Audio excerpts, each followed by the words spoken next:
축원합니다. 아멘. 우리가 살아가고 있는 세상에는 다양한 분야가 있고 또 다양한 분야에는 무수한 변화들이 계속해서 일어나고 있습니다. 변화가 많기도 하고 다양하기 때문에 우리가 살아가는 세상 속에서 그 변화에 맞춰서 대처를 하고 적응을 해나간다고 하는 것이 갈수록 어려워지고 더욱더 복잡해져 간다 할 수 있겠습니다. 그런 변화들을 우리 중심의 입장이 바라볼 때 어떤 변화는 유익하게 하는 변화가 있는가 하면 어떤 경우는 해롭게 하는 그런 변화도 있기도 하죠. 1877년 최초의 대회가 시작됐습니다. 그것은 바로 테니스 대회의 역사, 바로 윈블던 테니스 대회의 시작이죠. 세계적인 권위를 가지고 자부심이 많은 이 윈블던 테니스 대회, 약 145년의 역사 가운데 금년에 커다란 변화 하나가 있었습니다. 그것은 바로 14세부, 14살까지 참여할 수 있는 14세부 테니스 대회가 열린 것이죠. 그 영국에서 하는 테니스 대회가 우리와 무슨 상관이 있겠느냐 하겠는데, 아마 시내에서 혹시 프랭카드를 본 분들, 현수막을 보신 분들은 남원과 상관이 있다는 걸 알게 될 겁니다. 바로 14세부의 초대 챔피언, 우승자가 누구죠? 조세혁이라는 학생이지 않습니까? 남원 사람이 세계 최초의 우승자가 된 겁니다. 아마도 윈블던 테니스 대회가 주님 오실 때까지 계속될 가능성이 있는데, 그렇다면 윈블던 테니스 대회 역사와 함께 적어도 14세부 초대 챔피언은 대한민국 사람이다. 어디 그분이에요? 대한민국 사람 중에 남원 사람이다 라고 하는 것이 바로 우리가 살아가는 남원 사람, 바로 그가 초대 챔피언이라는 것 때문에 우리에게는 굉장히 윈블던 테니스 대회가 14세부를 만든 것이 잘했다라고 하는 긍정적인 변화로 우리가 함께 공감할 수가 있을 것입니다. 여러분, 그런 변화만 있으면 얼마나 좋겠습니까마는, 근데 세상이 보니까 그와는 달리 부정적인 변화가 참으로 많습니다. 요즘 날씨가 점점 더워져 가면서 자주 듣게 되는 뉴스 내용 중에 한 단어가 있을 겁니다. 기후 변화라는 얘기죠. 오랜 세월 동안에 0.9도, 아주 1도도 안 되는 작은 변화가 있음에도 불구하고 이런 자연 생태계 현상 가운데 얼마나 커다란 변화가 있는 것을 자주 듣곤 하곤 합니다. 그것은 바로 어린 시절에 보도 듣지도 못했던 얼마나 많은 곤충들이 있습니까? 해롭게 저는 그런 곤충을 해충이라고 하는 해충들이 많이 있죠. 그런가 하면 어릴 때는 상상도 못했던, 물론 하우스가 도움이 되긴 합니다만, 기온 상승에 따라서 가능한 여러 열대 과일들의 작물들이 한국에서도 많이 재배가 되기도 합니다. 참 그런 면만에는 좋겠는데, 그런데 그런 변화뿐만이 아니죠. 지금 자연 생태계 변화는 바로 여러분 기온 상승에 따라서 많은 지역이 천수백 년 만에 한 번도 말라본 적이 없는 미국의 어떤 호수는 말라붙었다고 하고 온갖 산불이 나기도 하고, 그 만년설이라고 해서 영원토록 녹지 않을 것 같았던 산봉우리의 눈들이, 얼음들이 녹아내리기 시작하죠. 이런 것들은 또 일찍 녹아내려 버리면 적절한 때 계속 녹아 흘러서 강 물줄기를 대야 강에서 어업하는 사람들도, 강물을 끌어다가 농사 짓는 사람들도, 식용 잡는 사람도, 공업용수로 쓰는 하류 지역에 여러 가지 영향을 주는데, 그런 수자원의 고갈 같은 경우는 심각한 하류 사람들에게 피해를 주곤 하죠. 이게 바로 기온 상승에 따른 변화가 문제가 되는 겁니다. 어디 그뿐입니까? 최근에 있는 러시아와 우크라이나 계속되는 이 침공에 따라서 많은 세계 식량을 공급하고 있는 우크라이나의 곡물 창고들이 제한을 당하고 수출되지 않으니까 곡물가 상승들, 또 러시아의 그 기름이 차단되면서 또 다른 기름이 필요하다 보니까 사우디를 그렇게 싫어했던 어제 미국 바이든 대통령 같은 경우도 서로 주먹도 부딪히고 만나서 기름 생산을 늘려라. 자꾸 유가가 상승하다 보니까 세계 경제가 불안정하고, 또 여러분 물가 상승이 일어나고 인플레이션이 발생하고 돈 가치가 떨어지고 여러 복잡하고 어려운 생활들, 한마디로 살아가는 데 어려움이 많은 그런 생활들을 우리가 지금 경험하고 있습니다. 자, 여러분 그뿐이겠습니까? 점차 심화되어 가는 인구 감소에 따른 다양한 변화들 또한 부정적 현상들이죠. 사람들이 자연 감소가 시작하는, 출생자보다도 사망자가 많은 이것, 저희가 학생 때 배웠던 멜더스 인구론으로 생각하면 상상할 수 없는, 너무나 인구가 많아서 인구 폭발 때문에 문제가 될 줄 알았는데 인구 감소 때문에 문제가 되어지는 이런 기현상, 옛날 같으면 이 이상한 현상들이 일어나고 있다는 거죠. 그런 부정적 변화처럼 갈라디아 교회의 부정적 변화가 지금 일어나고 있습니다. 그 변화는 당연히 교회를 해롭게 하는 변화들입니다. 그 변화에 대해서 바울 사도는 참 이해하기 어려운 이상한 현상으로 여기면서 그 문제점들을 바로 삼아 건강한 교회로 세우려는 그런 의도를 가지고 오늘 말씀을 들려주기는 것입니다. 그의 바람이 있다면 사람들이 본능적으로 더 좋아하고 그렇게 되기를 바라는 방향에 대해서 동의할 수는 없다는 겁니다. 본능적으로 살아서만은 안 된다라는 것이죠. 바울도 인간의 본능과 욕구를 충분히 이해할 줄 아는 사람입니다. 하지만 그렇다고 그대로 되도록 내버려둬서는 안 된다라는 점들을 염두에 두고 말씀하는 겁니다. 자, 이처럼 인간을 충분히 이해하는 바울 사역이긴 합니다만, 하지만 하나님의 뜻에 합당하게 행하여 그분을 좋게 하고 그분을 기쁘시게 하는 선택이 바로 하나님에게뿐만 아니라 그런 선택을 요구받고 있는 성도들에게도 훨씬 더 좋고도 복된 삶이 되기 때문에 본능적으로가 아닌 무엇이 하나님을 기쁘게 하고 좋게 할까를 생각하며 사는 그런 신앙의 방향을 제시하려고 하는 것이죠. 그래서 바울 사도는 기꺼이 그들이 해야 할 바른 선택에 대하여 들려주고 있습니다. 따라서 오늘의 말씀은 갈라디아 교회를 세운 바울에게 있어서 바른 복음을 들은 성도의 신앙 변질에 대해서 부정적 변화를 들려주고 있는 겁니다. 바울 사도는 선교사, 전도자로서 복음을 증거합니다. 일정의 신앙 교육을 하고 세워지어서 교회가 되면 잘 신앙생활하기 바랍니다 하고 다른 곳을 떠납니다. 또 다른 곳에 교회를 세우고 떠나는 그런 일종의 개척 전도자처럼 끊임없이 복음을 증거하고 떠난 분이었어요. 자, 문제는 그가 좋은 신앙으로, 바른 신앙으로 견고하게 세웠던 교회가 어떤 사람에 의해서 잘못된 가르침이 들어가면 그 잘못된 가르침 때문에 교회가 변질이 되더라는 거죠. 신앙이 나쁘게 변질된 것입니다. 거룩한 물이라는 뜻을 가진 성도, 거룩할 성, 무리도자죠. 성도란 이름은 거룩한 물이라는 말입니다. 이런 거룩한 물인 성도는 우리가 복음의 본질을 벗어나게 하는 변화를 강요를 받거나 압박을 받을 때 어떻게 해야 됩니까? 누군가에게 그런 변화를 요구받을지라도 성도인 우리는 그것이 누구를 만족하기 위한 요구인가? 그들의 요구대로 들어준다면 그 결과는 과연 누구를 기쁘게 하는 것인가? 누구를 좋게 하는 것인가를 생각해야 한다는 거죠. 그 선택을 할 때 그것이 하나님을 좋게 하며 하나님을 기쁘시게 하는 선택인지 아닌지를 먼저 생각하고 행할 것을 오늘 말씀은 우리에게 들려주고 있습니다. 따라서 오늘의 말씀은 성도인 우리에게 부정적 변화 가운데 있을지라도 긍정적 변화의 자리에 설 수 있도록 바른 선택을 하며 살아가는 데 꼭 필요한 몇 가지의 질문을 우리에게 던져주고 있습니다. 첫 번째는 나는 누구를 좋게 하는 삶을 살아가고 있는가? 사랑하는 성도 여러분, 여러분은 누구를 좋게 하기 위한 인생을 혹은 삶을 살아가고 계십니까? 바로 오늘 말씀 상반절에 보면 이제 내가 사람들에게 좋게 하랴 하나님께 좋게 하랴. 아하, 누구를 좋게 하려 하는 말씀을 주고 있는지를 쉽게 짐작할 수 있을 것입니다. 사람에게는 생존 본능이라는 것이 있습니다. 그것은 나를 좋게 하기 위한 선택을 먼저 하는 본능적 욕구입니다. 즉 타고난 욕구가 있다면 다른 사람이 아닌 내가 먼저, 나 먼저, 내가 좋은 것, 내가 만족하면 이라고 하는 나 중심의 욕구를 먼저 채우려고 하는 본능을 가지고 산다는 것이죠. 심리학자로서 인간의 본성적 자아 실현을 강조한 메슬로우라는 분 많이 들어서 알고 계실 것입니다. 그분에게 있어서는 인간 욕구 5단계설 잘 알고 계시잖아요. 줄여서 생안 애존자라고 하죠. 생리적 욕구, 안전의 욕구, 생안애, 다른 사람에게 사랑을 받고 소속하고 싶은 그런 욕구, 남에게 존귀 여김 받고 싶은 욕구, 자아 실현의 욕구, 생안애전자, 이런 5가지 기본적 욕구를 누구나 다 가지고 산다는 점이죠. 그런 욕구 가운데 가장 낮은, 가장 기초적이고 기본적인 욕구인 생리적 욕구를 먼저 채우려 하는 것입니다. 생리적 욕구는 간단히 말하면 먹는 걸 비롯한 의식주의 욕구입니다. 먹고 싸고 자고 사는 가장 인간 생존에 필요한 기본적인 욕구를 먼저 채우려고 하는 본성이 있다는 겁니다. 그런 욕구가 채워지면 그 다음에 것, 그 다음에 것, 그 다음에 것 점점 눈이 띄어지고 관심을 갖게 된다는 점이죠.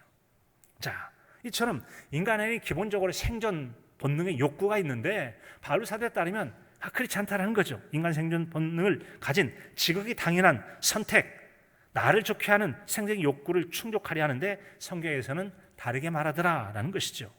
자, 여러분, 우리가 성경 말씀이 다르게 말한다. 그러면 하나님은 우리 마음도 모르시고 우리의 욕구도 모르시고 우리를 사랑하지 않는단 말인가? 그렇지 않습니다. 하나님의 말씀이거나 하나님의 마음과 뜻을 담고 있는 성경 말씀은 사람을 얼마나 사랑하고 귀하게 여기는지에 대해서 무수하게 들려주고 있습니다. 우리를 귀하게 여기고 사랑한다는 말씀이 성경에 기록되어 있다. 그러면요, 사랑 이야기가 기록되어 있어요. 대표적인 말씀 요한복음 3장 16절은 이렇게 들려주지 않습니까? 네. 하나님이 세상을 이처럼 사랑하사 독생자를 주셨으니 이는 저를 믿는 자마다 멸망하지 않고 영생을 얻게 하려 하심이라. 하나님 우리를 사랑하신다는 거죠. 가장 크고도 확실한 증거는 바로 아들 독생자까지라도 우리가 멸망하지 않고 영생 받게 하시려고 십자가에 내어 주셨다는 것입니다. 자, 우린 여러분 흔히 십자가, 십자가 어쩌고 하는데 여러분 십자가 어떤 것입니까? 십자가는 사형틀이에요. 가장 수치스럽고도 모욕적이고도 비참한 죽음의 자리가 십자가지 않습니까? 그런데 그곳에 누가 달렸다고요? 아무런 죄가 없으신 거룩하신 하나님의 아들이신 예수님께서 온갖 수치와 모욕을 당한 가장 비참한 죽음의 자리인 그 십자가에 예수님이 달려 죽으셨다는 것입니다. 따라서 예수님이 십자가에 달려 죽으셨다는 그 말은, 즉 여러분 저주의 상징인 십자가는 누군가를 위하여 대신 죽어주시는 최상의 사랑을 실천하신 자리가 십자가라는 겁니다. 뿐만 아니라 누군가의 죄를 없애주는 대속을 위한 고귀한 희생적인 죽음의 자리가 십자가라고 하는 거예요.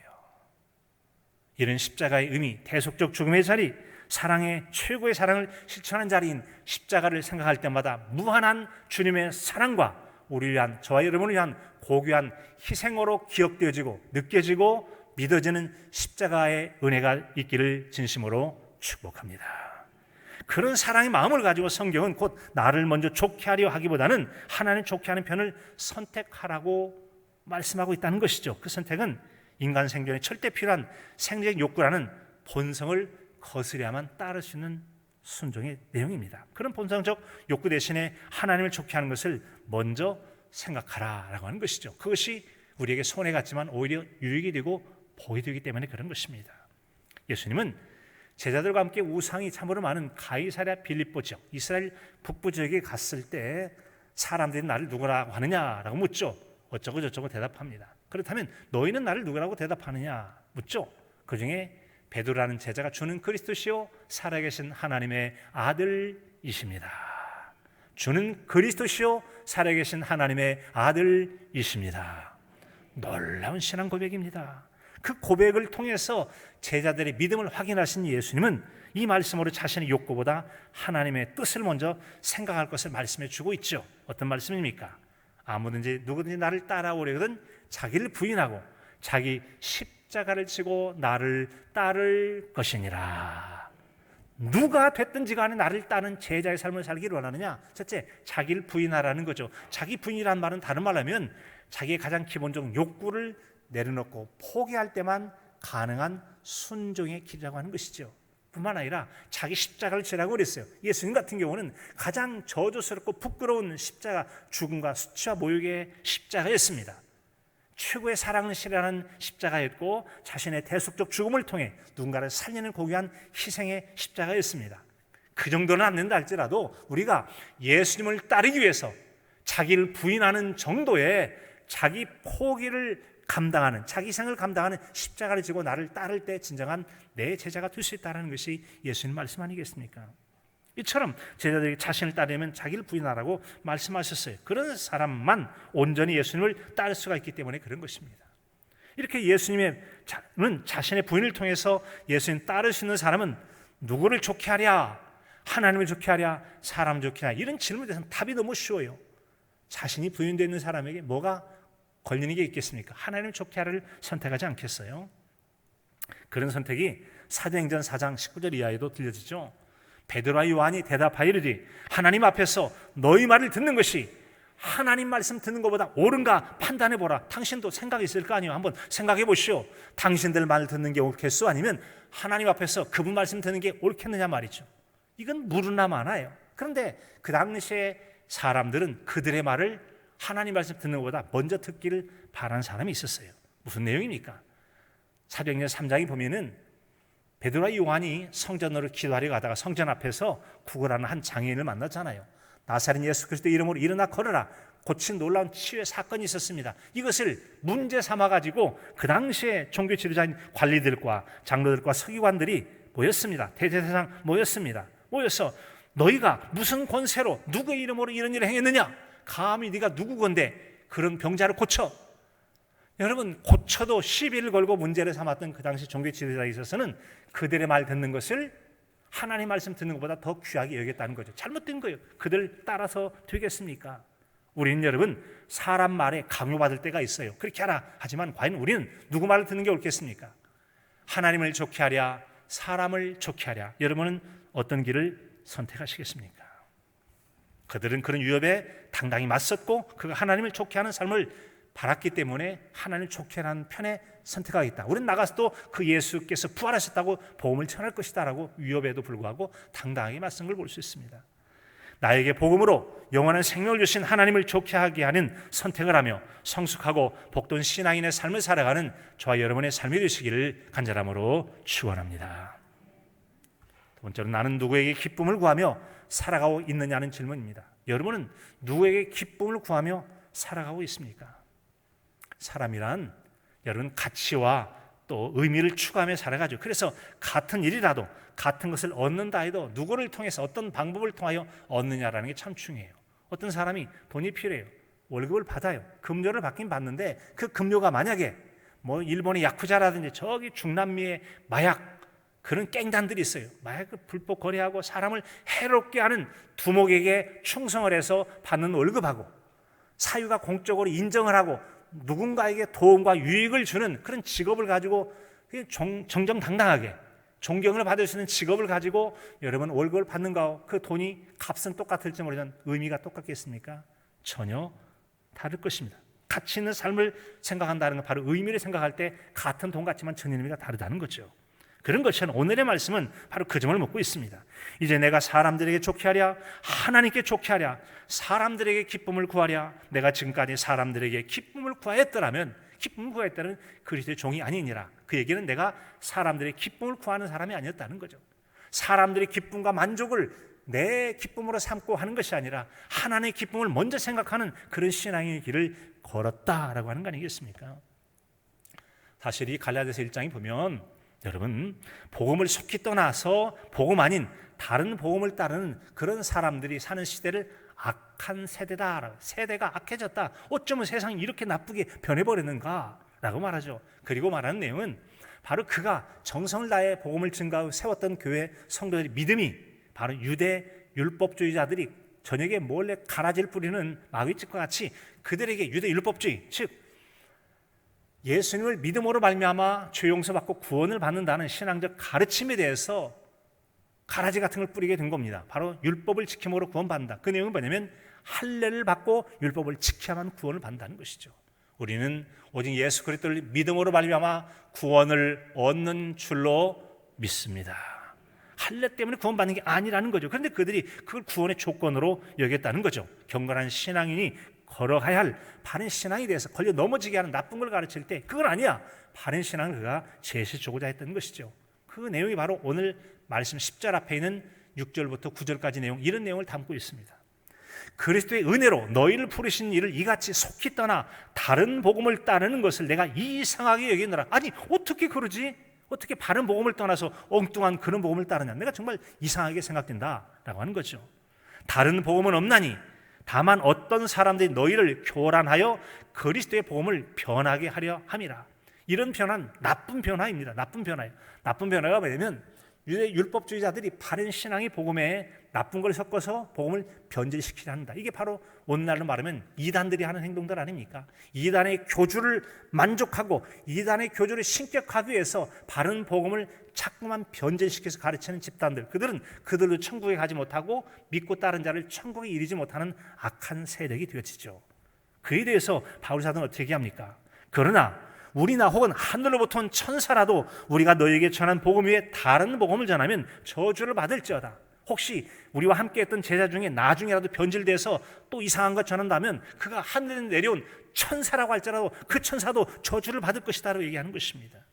우리가 전에 말하였거니와 내가 지금 다시 말하노니 만일 누구든지 너희가 받은 것 이외에, 바른 복음이죠, 바른 복음 이외에 다른 복음을 전하면, 다른 복음은 없다고 했으니까 거짓된 복음, 이단사설의 복음이에요. 그걸 전하면 저주를 받을지어다라고 얘기하고 있어요. 성경은요 저주하지 말고 축복하라고 했습니다. 그런데 하나님의 사도로, 예수님의 사도로서 복음을 증거했던 바울사가 유일하게 저주 받을 자리 얘기했다면 복음을 변질시키는 이단에 대해서는 기꺼이 여러분 저주를 받을 자라고 얘기해요. 왜요? 자기도 천국 가지 못하고 남에게 지옥에 빠뜨린 자들, 얼마나 악한 자들입니까? 그런 사람이라면 정말 회방을 하지 못하도록 여러분 저주라도 받으라고 얘기할 정도로 말하고 있다는 것이죠. 우린 여러분 바른 복음의 전달자가 되어야 될 줄로 믿습니다.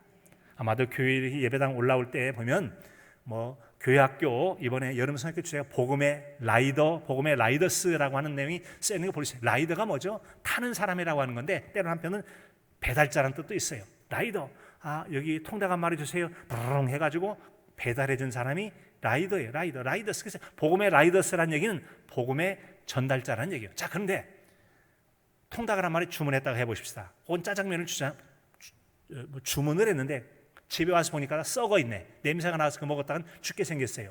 그런 거라면 전달자의 전달이 가치가 있습니까? 없습니까? 전혀 없죠. 오히려 해를 줄 수도 있다는 것이죠. 그렇습니다. 복음의 전달자는 손상되지 않는 본래적 복음을 전해야 될 줄로 믿습니다. 오직 바른 복음을 증거해야 되는데 이 이단이나 당시 유대율법주의자는 일종의 복음을 변질시키는 배달자, 나쁜 배달자였다라고 하는, 나쁜 배달자였다. 여기서 우리가 복음에 대해서 복음의 배달자를 얘기했으니까 복음이 뭔가? 자, 복음이란 무엇인가라는 여러분 이제 한국에 나온 세계적인 신학자 중에 한 분인 김세윤 박사 같은 경우는 예수 그리스도께서 선포하신 하나님의 나라에 대해서 설명하면서 이런 다음에 4가지의 전제들을 두고 있죠.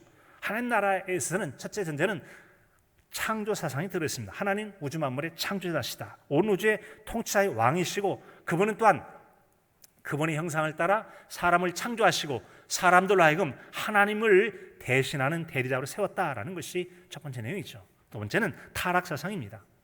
하나님께서 그분의 형상을 따라 지었던 첫사람 아담이 하나님의 통치를 거부했다라는 것이죠. 그들이 하나님과 같이 되고자 하는 교만해지는 그 마음이 바로 죄의 본질이라고 말하며 사탄의 종으로 타락하게 되었다고 말씀합니다. 세 번째는 언약 사상이죠. 하나님께서 한 무리들을 택하셔서 그들로 하여금 나중에 영원토록 왕노릇하게 한 하나님의 영광스러운 은혜의 자리에 참여할 수 있도록 하셨다라는 약속을 주셨다는 거죠. 약속 사상이 있습니다. 언약 사상. 네 번째는 종말 사상이죠. 악의 세력은 반드시 심판을 받을 것이고 또한 거룩한 주의 백성들은 구원을 받을 것이라고 하는 내용이 바로 언약 사상이에요. 언약 사상입니다. 이 같은 여러분 전제를 통해서 우리가 전제 아래 또 복음이란 무엇인가? 되게 유명한 복음 설교자인 존 파이퍼 목사님은 복음의 본질에 대해서 다음의 6가지의 요소들이 반드시 있어야 된다라고 얘기합니다. 첫 번째는 바로 복음은 영원으로부터 개입되었다. 복음은 영원부터 개입되었다. 자, 이제 성경에는 바울사를 통해 들려지기도 하고 예수님께서 예언된 대로 죄 때문에 십자가에 달려 돌아가셨다. 그 죄는 바로 우리의 죄 때문이라는 것이죠. 그러면 이처럼 예수님께서 죄 때문에 십자가에 달려 죽으셨다라고 하는 일은 어느 날 우발적으로 붙잡혀서 죽으신 것이 아니라는 거죠. 하나님께서 만세전부터 그 일을 계획하고 계셨다가 인간의 어느 한 시점에 그 일을 행하신 줄로 믿습니다. 그런 계획을 우리는 원시복음이라고 불려지는 창세기 3장 15절에 보면 여자의 후손으로 오실 그가 뱀의 머리를 상하게 할 것이요 뱀은 그의 팔뒤꿈치를 상하게 할 것이다. 십자가에 달려서 예수님이 당하는 걸 뱀에 물린 것처럼 되지만 그 사건은 뱀의 머리를 깨트리는 완벽한 승리를 이룬 그런 사건으로 말씀하지 않습니까? 영원전부터 계획되었다는 거죠. 두 번째는 복음은 역사적 사건이다. 예수님은 인간 시간 세계로 오셔서 역사의 한 시점에서 실제로 십자가 위에서 돌아가셨다는 것이죠. 복음의 역사적 사건, 그것은 실제로 있는 일이었다. 세 번째는 복음은 성취다. 복음은 성취다.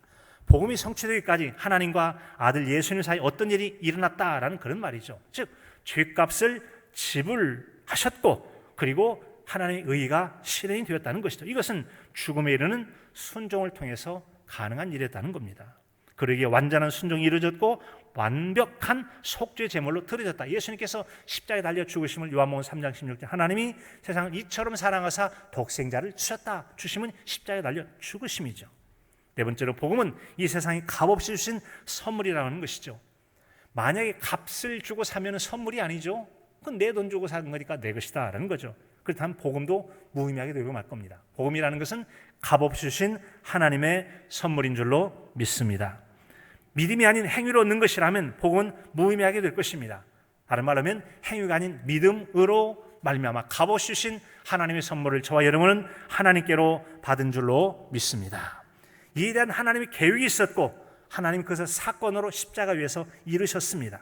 그리고 그것의 성취와 함께 믿음으로 얻을 수 있는 선물인 우리에게 구원의 선물을 주셨다는 것이죠. 그리고 우리에게 다음에 필요한 것이 바로 그것을 우리의 삶에 적용하는 것이 필요하다라는 것입니다. 즉 우리가 알기도 전에 하나님 우리를 사랑하셨고 죄사함의 은혜의 길을 열으셨고 믿는 자에게 멸망치 않고 영생을 얻고 의롭게 하는 놀라운 선물을 주셨다는 것, 이것이 바로 복음의 본질이에요. 사랑하는 성도 여러분, 여러분 하나님께서 값없이 주신 예수 그리스도를 믿는 자에게 용서를 구하는 자에게 용서를 주시고 믿는 자에게 구원을 주시며 하나님의 자녀된 복을 누리게 하실 것을 믿으십니까? 믿으십니까? 그 복음을 여러분이 간직하고 계심을 소중히 여기시고 또 나누는 은혜가 있기를 진심으로 축복합니다. 자, 그런데 여기서 이제 성도들이 여기가 좋사오냐고 여기서 만족하고 멈춰버리는데 문제가 있다고 얘기합니다. 그리고 다섯 번째로 복음은 예수 그리스도가 대신 죽으심으로 우리의 죄가 용서함을 받았다라고 말씀해 주고 있습니다. 말할 필요도 없죠. 자, 그런데 문제는 저는 예수님 믿고 용서받았습니까? 용서받았습니다. 구원받았습니까? 구원받았습니다. 하나님의 자녀가 되었습니까? 그러면요 제가 믿음으로 말미암아 하나님의 자녀가 되었죠. 왜인가 하면 요한복음 1장 12절에 영접하는 자 곧 그 이름을 믿는 자는 하나님의 자녀가 된다고 했으니까 하나님의 자녀가 되었죠 라고 답변을 한다는 것입니다. 근데 거기서 끝나서는 안 된다는 거죠. 거기보다 한 걸음 더 나아가야 된다는 점이죠. 그 점을 베드로전서 3장 18절에서 이렇게 들려줍니다. 그리스도께서 단번에 죄를 위하여 죽으사 의인으로서 불의한 자를 대신하셨으니 이는 우리를 하나님 앞으로 인도하려 하심이라. 같이 해볼까요? 하나님 앞으로 인도하려 하심이라. 아멘. 구원받은 저와 여러분이 모두가 다 하나님 앞으로 인도받는 은혜가 있길 진심으로 축복합니다. 자, 그렇다면 하나님 앞으로 인도함을 받는다. 이 내용과 좀 비슷한 내용이 우리가 이전에 교회 표어로 삼았던 선한 일에 열심 내는 교회 기초가 되어진 디도서 2장 14절의 말씀이 있죠. 그 예수님인데요, 그가 우리를 대신하여 자신을 주심은 모든 율법에서 우리를 속량하시고 우리를 깨끗하게 하사 선한 일을 열심히 하는 자기 백성이 되게 하려 하심이라. 아하, 그렇구나. 우리를 하나님 앞으로 인도한다는 것은 그냥 앞으로 가자라는 그런 것이 아니라 예수님의 피값으로 구원하시고 죄와 피로 더러워진 우리를 깨끗하게 하셔서 하나님의 백성 삼았어요. 뭐 하라고? 선한 일을 열심히 하는 하나님의 백성으로 살도록 하기 위함이었다는 거죠. 그걸 가리켜서 하나님 앞으로 인도하는 삶이라고 말씀해 줘요. 따라서 하나님 앞으로 인도하는 삶은 우리의 삶으로 하나님 영화롭게 하는 것을 나타내는 삶이 되어야 될 줄로 믿습니다. 그래서 번째로 복음의 가장 핵심적 부분은 우리를 죄를 사하시고 의롭게 하신 것은 우리를 하나님께 나아가게 하기 위함이다. 앞에서 말씀한 하나님께 나아가게 하기 위함이다. 이 나아가게 하려 함, 이것을 나타내는 삶이 바로 우리에게 필요한 삶이라고 하는 것입니다. 따라서 하나님은 우리에게 소중한 분이시며 우리의 모든 것이 되시고 또 내가 죄 용서받는 것이 끝나지 않고 나를 의롭게 하는 것이 끝이 아니라 나에게 천국에 들어가게 하신 그분에게 더 이상 고통은 없습니다. 자, 이것이 전부입니다가 아니라 바로 그분을 더욱 영광 받으시게 하는 방편이 되어야 한다라는 것이죠. 즉 우리를 구원하신 하나님 더욱더 영화롭게 하는 신앙의 자리까지 나아가는 저와 여러분 되어야 될 줄로 믿습니다. 사랑하는 성도 여러분, 누구에게 기쁨을 구하며 살아갈 것인가에 대한 질문은 누구를 좋게 할 것인가라는 앞에 있는 질문과 함께 매우 중요한 선택의 문제입니다. 누구를 좋게 하겠습니까? 누구를 기쁘시게 하겠습니까? 이 두 가지가 다 질문인데 이것은 아주 중요한 선택의 문제라는 거죠. 원하는 무엇인가를 똑같이 여러분 얻어도 사람은 그것을 중요하게 여기거나 유명한 사람, 정당한 방법을 통해서 얻기를 바랍니다. 똑같이 대통령상을 받는다고 해보십시다. 그런데 대통령 상을 받을 때 직접 시상을 받는 거하고 누구를 통해서 받는 거 다르잖아요. 하나님께로 받는 것, 받음을 통해 내가 원하는 욕구를 채울 수 있고, 다른 방법은 인간적인 방법을 통해서 얻을 수도 있다는 얘기죠. 인간적인 방법이 아닌 하나님께로 받는 것처럼 우리는 바른 절차와 방법을 통해서 합법적이고 누구나 인정할 만한 그런 것처럼 하나님께로부터 받게 되어지는 복이 있을 때 우리가 훨씬 더 만족감도 더하고 기쁨도 더하게 될 줄로 믿습니다. 그런 삶이 저와 여러분의 삶이 되시기를 간절함으로 축복합니다. 마지막, 나는 그리스도의 종답게 바르게 살아가고 있느냐를 묻고 있습니다. 자, 내가 이제 사람을 좋게 하랴 하나님을 좋게 하랴 사람들의 기쁨을 구하랴, 지금까지 내가 사람들의 기쁨을 구하였다면 그리스도의 종이 아니니라 라고 말해요. 이 얘기는 곧 나는 그리스도의 종다운 삶을 살았다라는 것이죠. 그러므로 우리에게 중요한 건 나는 그리스도의 종답게 바르게 살아가고 있느냐라는 점을 점검해 보게 합니다. 우린 예수님을 믿음으로 구주를 영접한 성도로 살아가고 있어요. 영접하는 자, 하나님의 자녀가 됐고요. 주는 그리스도시요 살아계신 하나님의 아들이라고 고백합니다. 예수님 같은 경우는 나의 원대로 와보시고 하나님의 뜻대로 되길 원합니다 라고 하는 그런 고백을 하기도 하시죠. 그런 성도라면 당연히 그리스도의 제자되는 삶을 잘 살아가고 있을 것입니다. 오늘 말씀에서는 그런 사람을 그리스도의 종이라고 말씀해 주고 있어요. 하나님 믿는 모든 사람이 다 그리스도의 종으로 살아가기를 바랄 거예요. 이 그리스도의 종이란 말은 다른 말이면 그리스도의 제자의 삶이라고 말할 수 있을 겁니다. 하지만 여러분, 많은 사람들이 이처럼 그리스도의 종답게 살기를 원하는 마음은 있습니다. 마음에서는 오케이, 그런데 실제 삶에서는 노라고 하는 것처럼 온전히 삶의 현장에서는 그리스도의 제자다운 그리스도의 종다운 바른 삶을 살아가지 못하더라라고 하는 것이죠. 바라기는 우리가 그리스도의 종다운 귀한 이름에 합당하게 살아갈 때 하나님께 영광이 되고 우리에게도 큰 복이 될 줄로 믿습니다. 복이 될 줄로 믿습니다. 예수금 만들기 신앙훈련 10권에 보면 이제 무언신과 무상급이라는 예화가 나와요. 이런 내용이 있습니다. 그리스도께 충성을 하고 퇴임을 하는 한 그리스도인이 있습니다. 그분이 나이 많은 목사님과의 대화를 통해 들리는 하나의 전설적인 그런 이야기를 들려줍니다. 이런 내용이 있어요. 한 목사님에게 어느 날 천사와의 만남이 있었습니다. 그때 이 천사를 만났는데 이 천사가 하늘 창고에서 온갖 보석이 가득한 면류관을 딱 보여주더래요. 그러면서 하는 얘기가 이것이 바로 네가 젊었을 때 만들었던 면류관이니라. 그런데 그 위에 삶이 달라져서 이제 네 것이 될 수 없단다 얘기하죠. 그 다음에 가져오는 면류관은 그런 대로 괜찮은데 이전보다는 보석이 적지만 그런 대로 괜찮은 면류관이었어요. 그런데 딱 보여주고 다시 가져가면서 하는 얘기가 뭐냐면 이것이 네가 중년의 때 만들었던 면류관이니라. 하지만 내 삶이 그 이후에 달라졌다. 그래서 마지막으로 가져오는 모자가 있었는데 그 모자를 일명 개털 모자를 가지고 왔다는 거죠. 이게 무슨 얘기겠습니까? 네가 젊었을 때는 참 신앙생활 잘했지. 중년의 때까지도 그런 대로 괜찮았는데 노년의 때에는 네 이것이 영원히 내 모자가 될 것이다 라고 말할 만큼 신앙이 나빠졌다는 얘기죠. 우리 한번 같이 해볼까요? 마지막 신앙이 중요합니다. 마지막 신앙이 중요합니다. 한때 잘하고 나빠진 거 그거 가지고 옛날 보상받을 거라고 착각하지 말라는 겁니다. 에스겔서 33장 13절 이하에도 보면 가령 내가 의인에게 말하기를 너는 살리라 하였다 하자 그가 그의 공의로 스스로 믿고 살라고 했지 내 믿음이 괜찮은가 봐 생각하고 스스로 믿고 죄악을 행하면 그의 모든 의로운 행위가 하나도 기억되지 아니하리니 그가 지은 죄악으로 말미암아 곧 그 안에서 죽으리라. 옛날에 잘해도요 나중에 잘못하면 죽는다는 겁니다. 14절 가령 내가 악인에게 말하기를 너 죽어 라고 했는데 그가 돌이켜 자기의 죄악에서 떠나 정의와 공의를 행하여 바른 삶을 살게 되면 반드시 살고 죽지 아니할지라 그가 본래 범한 죄가 기억되지 아니하리니 그가 반드시 살리라. 그가 반드시 살리라. 옛날 잘못했어도 바로 고쳐 살면 옛날 것이 문제가 되지 않고 살지만 옛날 잘 살았다가 잘못되면 마지막 것이 중요하기 때문에 마지막으로 잘못하면 그것 때문에 죽을 수 있다는 것이죠. 따라서 정상 참작할 것이다. 옛날 것 믿지 말라는 거죠. 우리는 결단해야 됩니다. 끝까지 잘하시는 성도로 살기를 결단하실 수 있기를 바랍니다. 예수님 말씀하십니다. 마태복음 7장 13절에 14절이죠. 좁은 문으로 들어가라. 멸망으로 인도하는 문은 크고 그 길이 넓어 그리로 들어가는 자가 많고 생명으로 인도하는 문은 좁고 길이 협착하여 찾는 자가 적음이라. 시대가 변함에 따라 변화가 많은 때 성도의 신앙도 많이 변화됩니다. 그 변화가 긍정적이고 좋은 방향입니까? 아니면 세상 그러니까 그냥 슬금슬금 묻어서 나쁜 방향으로 변화하고 있습니까? 시간의 흐름과 함께 지속적으로 반복하거나 조금씩 쌓아가는 것이 어느 순간에 툭이 툭 터지듯이 그것이 재앙으로서 해가 될 수 있는가 하면 하나님의 큰 상급을 받을 좋은 신앙의 방향으로 나가기도 할 것입니다.